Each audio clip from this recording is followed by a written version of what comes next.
Bismillahirrahmanirrahim. Assalamualaikum warahmatullahi wabarakatuh. Perkenalkan, nama saya Misyan Angelina, NIM 180101010971 dari Universitas Islam Negeri Antasari Banjarmasin, Fakultas Tarbiyah dan Keguruan, jurusan Pendidikan Agama Islam, konsentrasi fikih. Saya bersama teman saya yang bernama Maulida Askia, NIM 180101010969.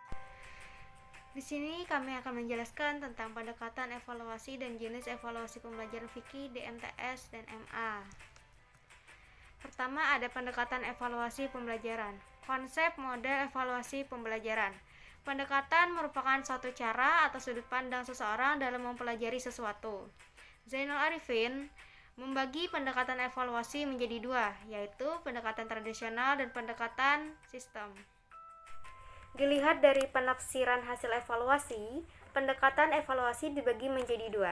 Yang pertama, criterion referenced evaluation dan norm referenced evaluation. Selanjutnya, model pendekatan evaluasi, model evaluasi kuantitatif adalah penggunaan prosedur kuantitatif untuk mengumpulkan data sebagai konsekuensi penerapan pemikiran paradigma positivisme. Sehingga model-model evaluasi kuantitatif yang ada menekankan peran penting metodologi kuantitatif dan penggunaan tes. Adapun di antara model-model evaluasi kurikulum yang terkategori sebagai model evaluasi kuantitatif adalah yang pertama model Black Box Taylor, model teoretik Taylor dan McGree, model pendekatan sistem Alkin, model kontinensistik, model CIVV, dan terakhir model ekonomi. Model evaluasi kualitatif. Model evaluasi kualitatif selalu menempatkan proses pelaksanaan kurikulum sebagai fokus utama evaluasi. Terdapat 3 model evaluasi kualitatif. Yang pertama, model studi kasus, yang kedua model iluminatif, yang ketiga model responsif. Sekian, terima kasih. Selanjutnya penjelasannya akan dilanjutkan oleh saudara saya, Maulida Askia.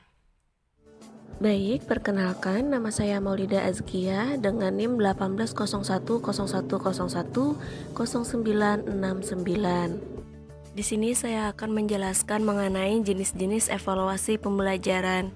Jenis-jenis evaluasi pembelajaran sangat banyak jenisnya, tergantung dari mana sudut pandang kita dalam melihat evaluasi pembelajaran tersebut. Pertama, ada jenis evaluasi pembelajaran yang dilihat dari segi fungsinya. Yang pertama ada formatif. Formatif adalah penilaian yang dilaksanakan pada akhir program pembelajaran untuk melihat tingkat keberhasilan proses belajar mengajar itu sendiri. Seperti pada akhir pembelajaran suatu pokok bahasan. Adapun penilaian formatif ini berorientasi pada proses yang akan memberikan informasi kepada guru apakah program atau proses pembelajaran tersebut masih perlu diperbaiki. Selanjutnya ada sumatif. Sumatif adalah penilaian yang dilaksanakan pada akhir unit program, misalnya penilaian yang dilaksanakan pada akhir caturwulan, akhir semester, atau akhir tahun. Tujuan penelitian ini adalah untuk mengetahui hasil yang dicapai oleh para siswa, yakni seberapa jauh siswa telah mencapai kompetensi yang ditetapkan dalam kurikulum. Penilaian ini berorientasi pada produk atau hasil suatu proses pembelajaran. Selanjutnya yaitu diagnostik. Diagnostik adalah penilaian yang bertujuan untuk mengetahui kelemahan-kelemahan siswa serta apa saja faktor-faktor penyebabnya. Pelaksanaan penilaian semacam ini biasanya bertujuan untuk keperluan bimbingan belajar, pengajaran remedial, menemukan kasus-kasus, dan lain-lain yang berkaitan atau berpengaruh pada proses dan hasil pembelajaran siswa. Selanjutnya yaitu selektif.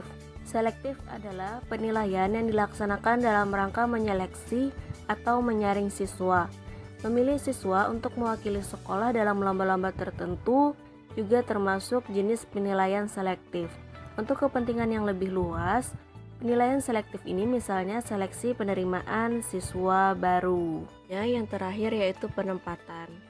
Penempatan adalah penilaian yang bertujuan untuk mengetahui keterampilan prasyarat yang diperlukan bagi suatu program belajar, sebelum memulai kegiatan belajar untuk program itu.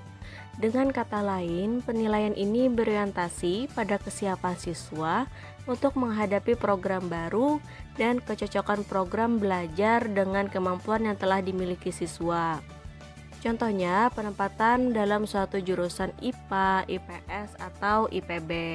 Yang kedua yaitu jenis-jenis evaluasi pembelajaran yang dilihat dari segi sasaran evaluasi.